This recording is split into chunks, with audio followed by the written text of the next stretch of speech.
მოგესალმებით, მინდა რომ მცირე ზომის ვიდეო ჩავწერო ერთ ისეთ საკითხთან დაკავშირებით, რომელიც ვფიქრობ, რომ კარგი იქნება რომ ეს განვიხილოთ და საღვთო წერილზე დაყრდნობით გავიგოთ რა არის სწორი ამ საკითხთან დაკავშირებით. საკითხი ეხება დაპირების აღთქმის დადებას ღმერთისთვის, როდესაც ადამიანი ღმერთს აძლევს რაღაცა დაპირებას, აღთქმას და ამ დროს ეს ადამიანი არის უცოდინარი. ეს ადამიანი ღმერთს არ იცნობს, ამ ადამიანმა არ იცის ღვთის წერილი არ უსწავლია და შესაბამისად არც იცის ღმერთის სწავლება ამა თუ იმ საკითხთან დაკავშირებით, მაგრამ ეს ადამიანი დებს აღთქმას, მაგალითად ასეთი აღთქმა, რომ ღმერთს დაპირდე, რომ ტაძარს აგიშენებო და ამ დროს შენ არ იცი, რომ ღმერთს არ მოსწონს ეს ტაძრები და ჩვენგან არ ითხოვს ტაძრების აშენებას და იმას, რომ ჩვენ რაიმე რიტუალებით ვემსახუროთ. ამავე დროს არის ასეთი დაპირებები, როდესაც ადამიანი ღმერთს პირდება, რომ ესა და ეს გადამირჩინე და მე ბერად აღვიკვეცებიო. და ამ დროს ამ ადამიანმა არ იცის, რომ ეს ბერობა ღმერთისგან არ არის დადგენილი, მონაზვნობა, რასაც ადგილი აქვს საპატრიარქოს ორგანიზაციაში. სწორედ ასეთი დაპირება მისცა ღმერთს წარმოშობით ასურელმა, არამეულ ენაზე მოლაპარაკე, მან თქვა, რომ ეს ჩემი მშობლიური ენა არისო, სერაფიმემ და გამომდინარე აქედან, რომ მან დაპირება მისცა ღმერთს, შემდგომ ეს დაპირება აასრულა. მაგრამ ამ ადამიანმა თვითონვე თქვა, რომ იმ დროს არ იყო განსწავლული ღმერთის სწავლებაში. რამდენად სწორია ესე იგი, რომ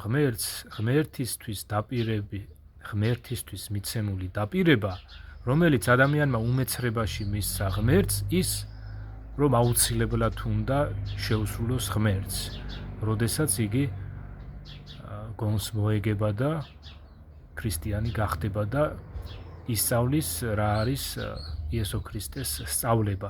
როდესაც იგი უკვე განისწავლება იესო ქრისტეს სარწმუნოებაში, ამის და ირწმუნებს იესო ქრისტეს სარწმუნოებას, ამის შემდეგ მან უნდა შეასრულოს თუ არა ის აღთქმა, რაც უმეცრებაში ჰქონდა დადებული, რაც უმეცრების დროს ჰქონდა დადებული.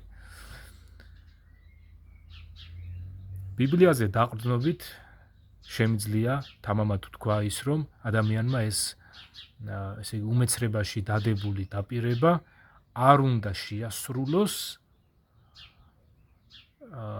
მით უმეტეს იმ დროს, როდესაც ისეთი დაპირება მისცა ღმერთს, რომელიც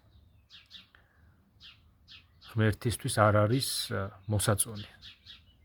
მაგალითად ასეთი რამ.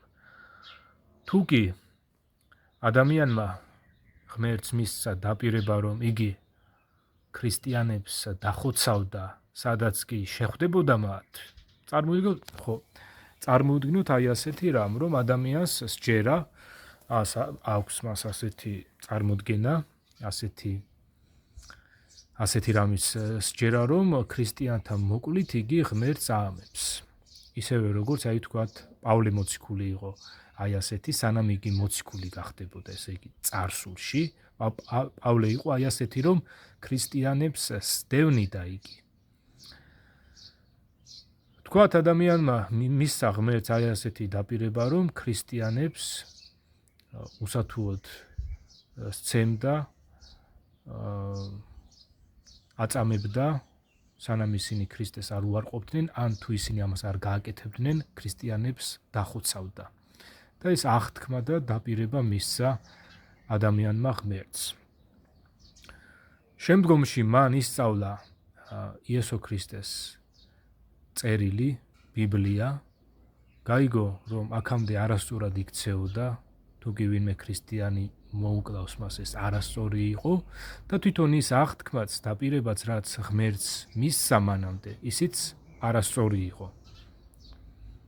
და მობრუნდა ესე იგი ღვთისაკენ მობრუნდა იესო ქრისტეს ირწმუნა თავისი ძველი კაცი უარყო და ქრისტეში დაიბადა.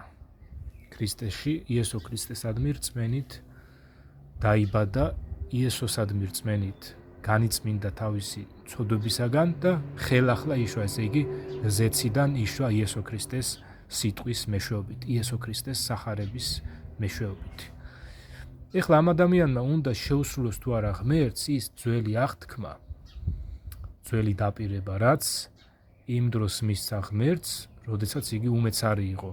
ისევ უნდა გააგრძელოს ამ ადამიანმა ქრისტიანთა დევნა და ქრისტიანთა მოკვლა? არა ხო? პავლე მოციქულს, როდესაც იგი მოციქული გახდა, როდესაც უფალმა იესომ პავლე შეიწყალა, გამოეცხადა მას დამასკოს გზაზე, მას შემდეგ პავლეს აღარ გაუგრძელებია თავისი ძველი საქმიანობა ქრისტიანთა დევნა, არამედ თვითონ გახდა ქრისტიანი, შეიყვარა მან ქრისტიანები და ცდილობდა იგი, რომ იესო ქრისტეს ამბავი გაევრცელებინა თავისი ირგვლივ და იქ, სადაც იგი იმ ადგილებში, სადაც იგი მოგზაურობდა. და აქეთ თვითონ პავლე გახდა დევნილი. ამ შემთხვევაში, რა თქმა უნდა, ცხადია ის, რომ როდესაც უმეცრებაში ადამიანი ღმერთს რაიმე დაპირებას აძლევს, რაიმე აღთქმას აძლევს და ამ დროს ღმერთს არ იცნობს, ის იმთავითვე ძველი კაცია, ეს იმთავითვე უღმერთოა, იგი ღმერთს არ იცნობს და ყოველი მისი დაპირება, ყოველი მისი აღთქმა უმეცრებაში ჩადენილი ბათილდება, როდესაც იგი უკვე შეიცნობს იესო ქრისტეს, ირწმუნებს იესოს სახარებას, ცოდვისგან გამოსყიდვის ამბავს, სახარებას და თვითონაც იესო ქრისტესადმი რწმენით ცოდვისგან გამოსყიდულთა რიგებს შეუერთდება და განიწმინდება. აქედან გამომდინარე, როდესაც ადამიანი აძლევს ღმერთს რაიმე დაპირებას და ღმერთს არ იცნობს და მერე გაიცნობს და ისევ ძველ ფიქრებში იქნება, რომ ადრე რო აღთქმა მივეცი ღმერთსო, რა გავაკეთო ეხლაო. არაფერი, თქვენ არაფერი უნდა გააკეთოთ, ის უნდა დაივიწყოთ, რაც ძველნი იყავით და განახლებულნი ქრისტეში, განახლებულნი უნდა მისდიოთ იესო ქრისტეს სიტყვებს, რომელმაც თქვა ამ დაფიცებაზეც თქვა, რომ არ დაიფიცოთო, დაფიცებაც კი მან აკრძალა, არ დაიფიცოთო, საერთოდ არ დაიფიცოთო. იმიტომ რომ ადამიანს არ შეუძლია ისეთი რაღაცის ზუსტად თქმა, რაც მომავალს ეხება. აი, მაგალითად, მე რომ დავიფიცო, რომ აი თქვათ ხვალ ამასა და ამას გავაკეთებ მეთქი. შეიძლება მე ხვალ ისეთ მდგომარეობაში აღმოჩნდე, რომ ის ვერ გავაკეთო. და დაფიცება იმთავითვე არ არის სწორი ამ თვალსაზრისით. და ამიტომაც უფალმა აი ეს მცნება შემოიტანა, რომ არ დაიფიცოთო.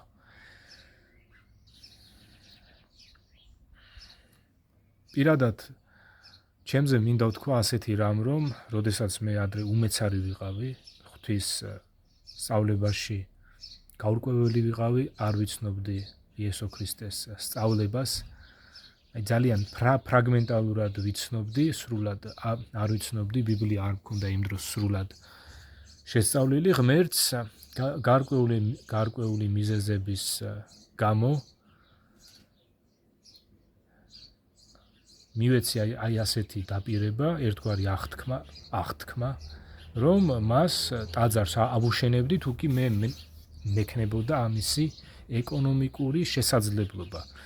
და მე გულისხმობდი აი ესეთ ტაძარს, როგორცაც ადამიანები საქართველოში აშენებენ, ხო, ხელქმნილ ტაძრებს რო ეძახიან. და მაშინ როდესაც მე ღვთის ბიბლია ვისწავლე, აი იქიდან გავიგე, რომ ღმერთი არ მკვიდრობს ადამიანის ხელით აშენებულ ტაძრებში და არც რაიმე სამსახურს მოითხოვს ადამიანთა ხელიდან. აი ეს სწავლება, რომ ღმერთი არ მკვიდრობს ადამიანის ხელით აშენებულ ტაძრებში და რომ არ მოითხოვს ადამიანის ხელით რაიმე სამსახურს, ჩაწერილი არის ბიბლიაში, კერძოდ მოციქულთა საქმეების მე-17 თავში, სადაც ჩაწერილი ამბავი იმისა, პავლე მოციქულმა როგორ უქადაგა ქალაქ ათენში მცხოვრებ მოსახლეობას, იქ მყოფ უცხოელებს, რომლებსაც მრავალი ტაძარი ჰქონდათ აშენებული და პავლემ, ქრისტეს მოციქულმა პავლემ მათ უქადაგა ეს სიტყვები, რომ ღმერთი, რომელმაც შექმნა სამყარო, ცისა და მიწის უფალი, ხელქმნილ ტაძრებში არ მკვიდრობს და არც რაიმე სამსახურს მოითხოვს ადამიანთა ხელიდან.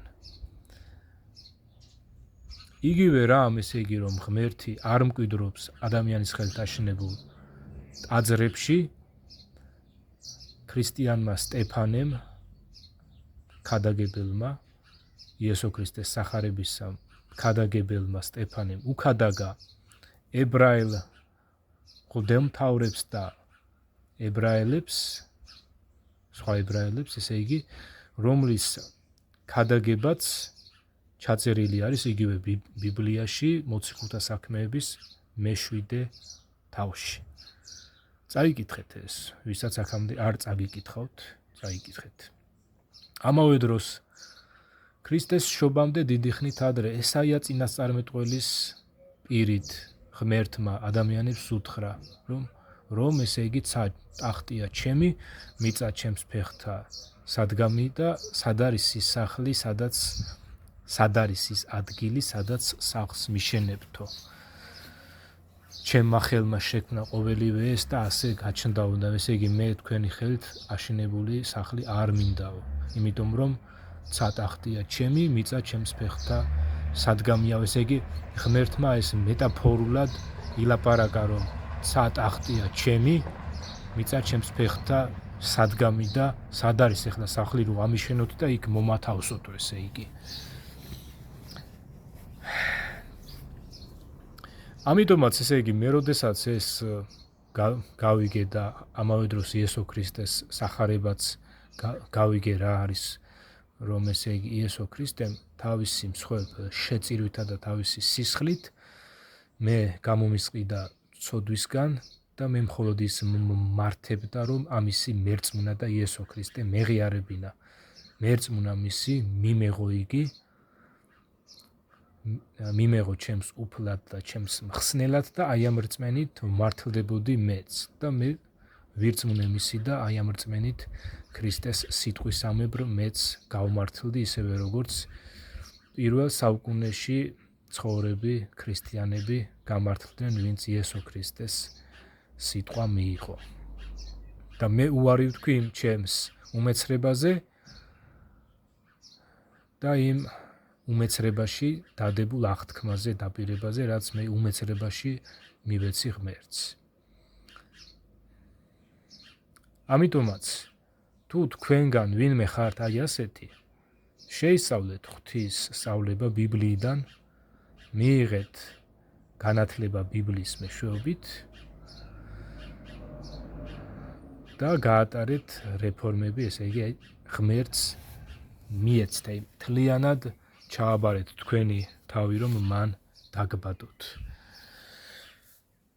და ის ძველი კაცი, რომელიც ხართ, თლიანად მიატოვოთ და განთავისუფლდეთ მისგან.